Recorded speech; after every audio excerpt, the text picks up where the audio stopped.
Bonjour et bienvenue sur Arts et Métiers TV. Au sommaire de ce JT très hivernal, la naissance d'un nouveau think tank, mais aussi d'une association de R&D, un reportage sur ITER, l'interview d'un académicien des technologies et enfin une analyse économique de la France de la Belle Époque.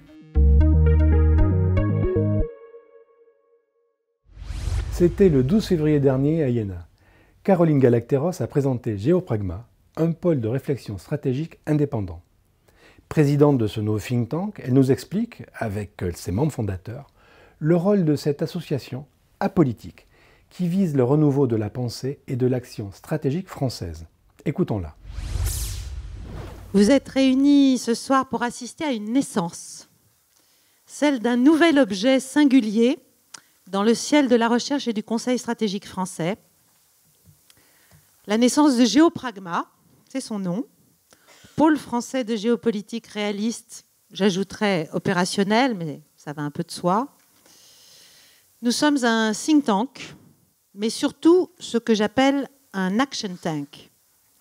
Parce que parler ne suffit plus, parce qu'agir à bon escient requiert de la hauteur de vue, de cœur, une grande liberté de pensée et aussi une masse critique humaine. Bref, il était quand même temps de se rassembler. L'action sans la vision est vouée à l'échec, à la posture, à l'insignifiance. La vision sans l'action demeure une utopie. Et nous proposons ici de lier les deux, mais en cessant de confondre vision et dogme. Rigueur, humilité, doute, empathie, et souci de ce qui peut apporter non le bien, mais déjà un mieux aux situations de crise, de conflit, de concurrence, d'antagonisme, sont nos petits cailloux blancs. Mais évidemment, vous m'avez vu, je ne suis pas une petite poussette et je ne goûte pas la solitude, parce que seul on n'arrive jamais à grand-chose. Je me suis donc entourée pour structurer cette aventure qui me tient très à cœur, de compagnons éclectiques, vous allez le constater, mais très sûrs. Ils ont en commun un amour profond de notre pays, un regard singulier et libre sur le monde, les hommes, la conflictualité, des expériences de vie et des expertises thématiques ou géographiques riches et reconnues. Vous les entendrez chacun. Ensemble, nous formons désormais un noyau que nous vous appelons ce soir à rejoindre et à soutenir. Notre initiative est basée sur un quadruple constat, celui d'une urgence, d'un manque, d'une ambition et d'un momentum, d'une fenêtre de tir qu'il ne faudrait pas manquer. Là, c'est un peu la colonelle de réserve qui parle, mais vous me pardonnerez. Une urgence parce que la France vit en vase clos stratégique et le risque est devenu assez grand de notre déconnexion mentale et concrète par rapport à un monde dont les grands équilibres se restructurent de plus en plus souvent sans nous. Certains espèrent sans doute encore la France, mais on ne nous attend pas, on ne nous attend plus. En géopolitique aussi, il y a des effets de seuil. Seuil de puissance, seuil d'influence, qui, une fois atteints, rendent l'abaissement stratégique automatique et irrattrapable. Or, depuis le tournant du siècle, la marge du monde nous administre en continu des preuves assez humiliantes d'une marginalisation progressive qui n'est plus seulement regrettable, mais désormais dangereuse. Alors pourquoi sommes-nous marginalisés ? Autre naissance associative, France Innovation. Association professionnelle récemment créée, France Innovation regroupe les prestataires privés de recherche et développement technologique, mais également des membres associés tels que des cabinets de conseil en innovation, des designers industriels, des équipementiers, des scientifiques, des fournisseurs, des technologues, enfin une très grande famille autour de la R&D. Rencontre avec Jérôme Billet, son délégué général. Alors France Innovation, en fait, est une émanation d'une autre association qui s'appelle l'Association des sociétés de recherche sous contrat. La version raccourcie, c'est l'ASRC. Et en fait, c'est une forme de spin-off. L'idée, c'était d'arriver à réunir plus largement des sociétés qui ont une activité de prestation de R&D pour le compte de l'industrie, ce qui n'était pas possible statutairement dans le cadre de la SRC. Donc là, on a ouvert les vannes avec France Innovation, avec plusieurs types d'adhérents, les membres adhérents, comme j'ai dit précédemment, c'est-à-dire les sociétés, PME ou entreprises intermédiaires, qui ont pour activité principale de faire de la prestation de R&D pour le compte de tiers, et tout type de filière industrielle confondue. Très souvent, ce sont des sociétés qui font l'objet d'un agrément crédit impôt recherche ou crédit impôt innovation. Donc, c'est des gens qu'on invite à nous rejoindre pour défendre ce métier-là, métier réalisé par des sociétés privées pour l'industrie.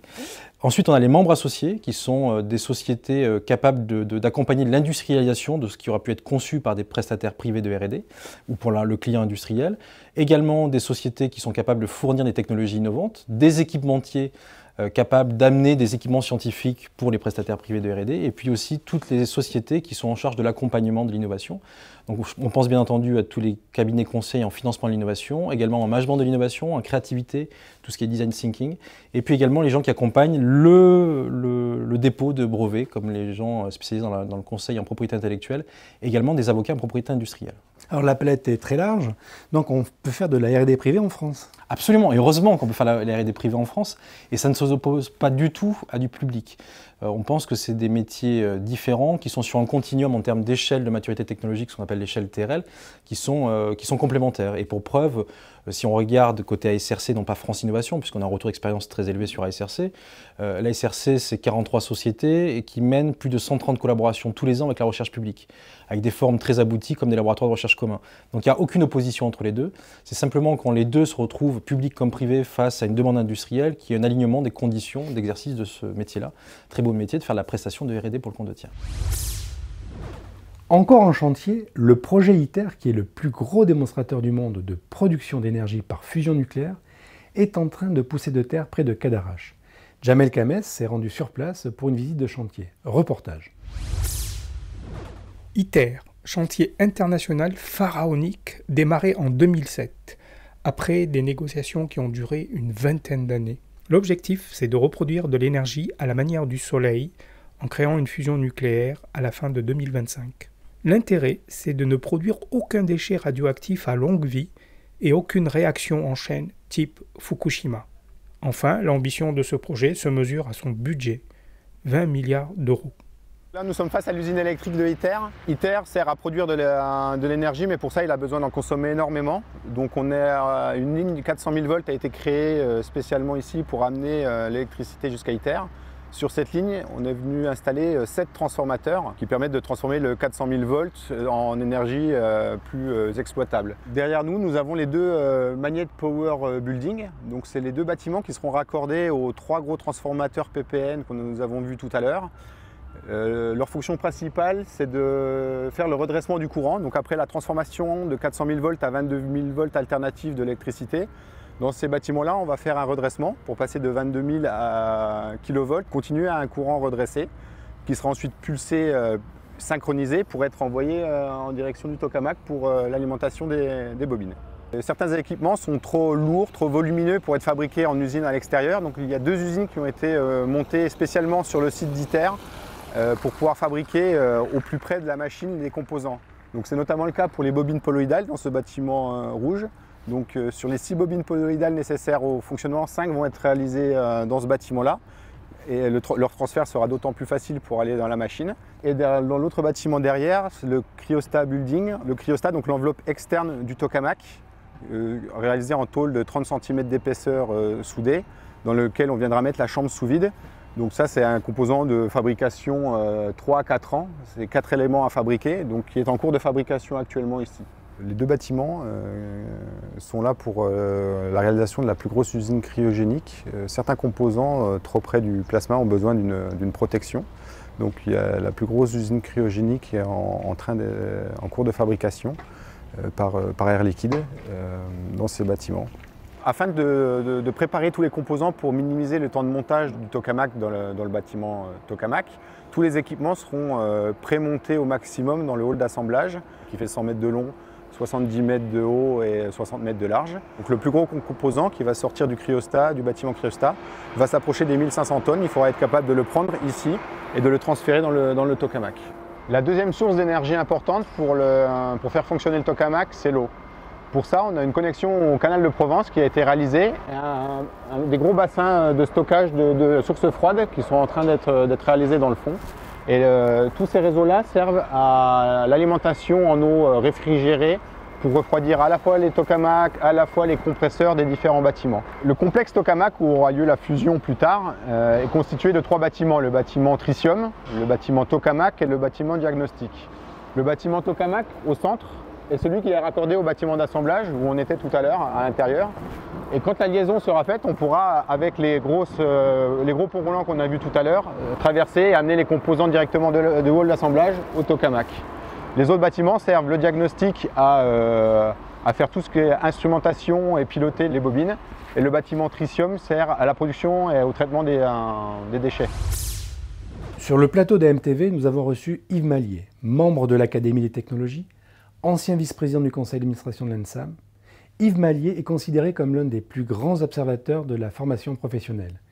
Il vient de publier « Reconnecter la formation à l'emploi. Le chômage des jeunes n'est pas une fatalité », ouvrage dans lequel il met le doigt et l'accent sur la déconnexion du système éducatif avec l'entreprise. Écoutons-le. Les entreprises, ces dernières années, ces 15 dernières années, les chefs d'entreprise sans doute, je n'accuse personne, mais n'ont pas suffisamment fait attention à un certain nombre de mesures qui ont été prises par l'éducation nationale et qui, en termes de formation professionnelle, formation technologique tout simplement, sont dramatiques. Je vais en citer deux ou trois. Celle qui, pour moi, est la plus, à la fois cause de chômage et cause de non-candidature à des emplois, c'est la suppression des BEP. Quand on regarde la situation que nous avions il y a une douzaine d'années, on constatait que le BEP, qui était le diplôme le plus gourmand en enseignant technologique de l'ancien système dont je parlais tout à l'heure, les formations en BEP allaient très largement à l'emploi dans beaucoup de métiers, notamment les métiers de l'industrie. Les métiers les métiers de, comment dit-on, du secteur tertiaire, c'était moins net. Mais les métiers industriels et un certain nombre de métiers de service, parce que quand on parle de métiers de service, maintenant, tout le monde n'est pas d'accord sur la frontière. Mmh. Mais en tout cas, ces BEP jouaient un rôle tout à fait considérable. Comme nous n'avions plus, il y a 10 ans, les ministres successifs ont fait le constat qu'on n'avait plus d'enseignants capables d'assurer ces formations. Qu'est-ce qu'a fait l'éducation nationale qui s'est remarquablement s'adapter? Elle a dit, puisqu'il n'y a plus d'enseignants et qu'on n'en trouvera pas à l'université, on va fermer ces BEP. Donc le BEP qui délivrait 200 000 diplômés par an. Le bac scientifique, c'est 160 000 par an. Le bac littéraire, pour avoir des ordres de grandeur, le bac littéraire, c'est 55 000 par an. Le BEP était le diplôme le plus développé en France. 200 000 par an. Eh bien, en une seule année, on a dit on arrête le BEP. Alors évidemment, en arrêtant ce BEP, on a fait des économies considérables de professeurs de technologie, puisque c'était le diplôme qui en consommait le plus, la préparation du diplôme qui en consommait le plus, si vous m'autorisez à le dire. Mais comme ça ne suffisait pas, puisqu'il n'y avait plus de rentrée, eh bien, on a à peu près divisé par 2 le contenu technologique, les programmes, etc., des classes de CAP. On a fait la même chose dans les bacs pro. Les bacs pro ont vu leur volume d'enseignement technologique divisé par 2. Quant au baccalauréat technologique, comme on l'a fait pour les bacs pro d'ailleurs, on les a fusionnés entre eux. C'est-à-dire que nous avions 14 baccalauréats technologiques correspondant pour chacun d'entre eux, et de façon claire, en termes d'orientation, on comprenait, correspondant aux différents métiers. Par exemple, pour le BTP, qui est un domaine que je connais assez bien, il y avait un baccalauréat technologique pour le gros œuvre, il y en avait un autre pour le second œuvre. On a mis tout ça dans un baccalauréat pompeusement appelé STI 2D. 2D, évidemment, c'est développement durable, il faut bien être à la mode.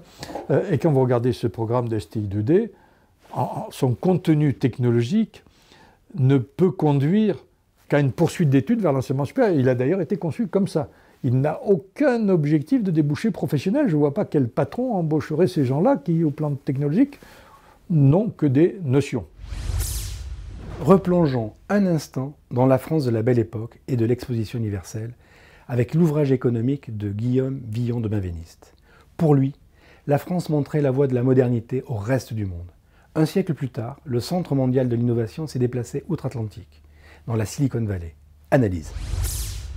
Absolument, j'évoque Paris à la Belle Époque, une période bénie de notre histoire où la Silicon Valley du monde est à Paris. Alors, c'est-à-dire? C'est-à-dire qu'il y a plusieurs manières de caractériser, je dirais, la force de l'épicentre d'innovation français à la Belle Époque. Une trentaine de nouveaux secteurs sont créés à la Belle Époque, cette période qui va de 1873 à 1913. Et sur les 30 nouveaux secteurs, 23 sont des secteurs où la France est très présente par le biais de très grandes entreprises mondiales. On peut citer l'automobile, le cinéma, la photographie, parmi d'autres. Donc la capitale, en fait, est le centre du monde? D'une certaine manière, oui. Elle accueille l'exposition universelle en 1900, les premiers Jeux olympiques aussi en 1900, et l'exposition religieuse internationale qui a lieu également en 1900. Et donc tout ça fait qu'il y a 70 millions de personnes qui sont à Paris en 1900, dans une planète qui compte 1,7 milliard d'individus. Aujourd'hui, notre capitale attire de l'ordre de 80 millions d'individus pour faire principalement du tourisme, mais il y a 7 milliards de personnes. Donc relativement à la population mondiale, l'attrait pour la capitale française est plus important en 1900 que ça ne la peut être aujourd'hui. Alors vous êtes un économiste de l'innovation et dans le Paris de 1900, donc vous y voyez un Paris hautement technologique comme la Silicon Valley. Oui, d'une certaine manière. Il y a donc beaucoup de nouveaux secteurs industriels qui sont créés en 1900 et surtout on est capable d'organiser en France l'innovation mondiale. On crée sous l'impulsion française le timbre universel, donc l'union postale qui est basée à Zurich. Et le timbre universel est un timbre qu'on accole à une carte postale et qui peut être distribué partout dans le monde. Donc dès 1900, on pense de manière mondiale, de manière universelle. Le terme universel signifie mondial en 1900. Si on doit faire un parallèle avec la période dans laquelle nous vivons, est-ce que la France s'est appauvrie en termes d'innovation? Relativement à ce qu'elle fut en 1900, oui, je crois qu'on peut le dire. Et j'aurais tendance à dire que si on doit s'intéresser à la Belle Époque aujourd'hui, c'est pour plusieurs raisons. D'abord, pour se dire que les entreprises françaises mondiales aujourd'hui sont nées à la Belle Époque. 90% du CAC 40 vient de la Belle Époque. Donc la Belle Époque est très présente aujourd'hui. Et les murs dans lesquels nous sommes, par exemple les murs de cet immeuble, ont été édifiés également à la Belle Époque. C'est le cas aussi de beaucoup d'autres immeubles à Paris, mais aussi à Lyon, à Lille, à Marseille. Mais ce qu'on a perdu de la Belle Époque, et c'est bien dommage, c'est peut-être l'esprit, en tout cas l'esprit de l'innovation, qui lui, semble-t-il, s'est déplacé en Californie. Et c'est ainsi que s'achève notre JT. Un grand merci pour votre fidélité. À très bientôt.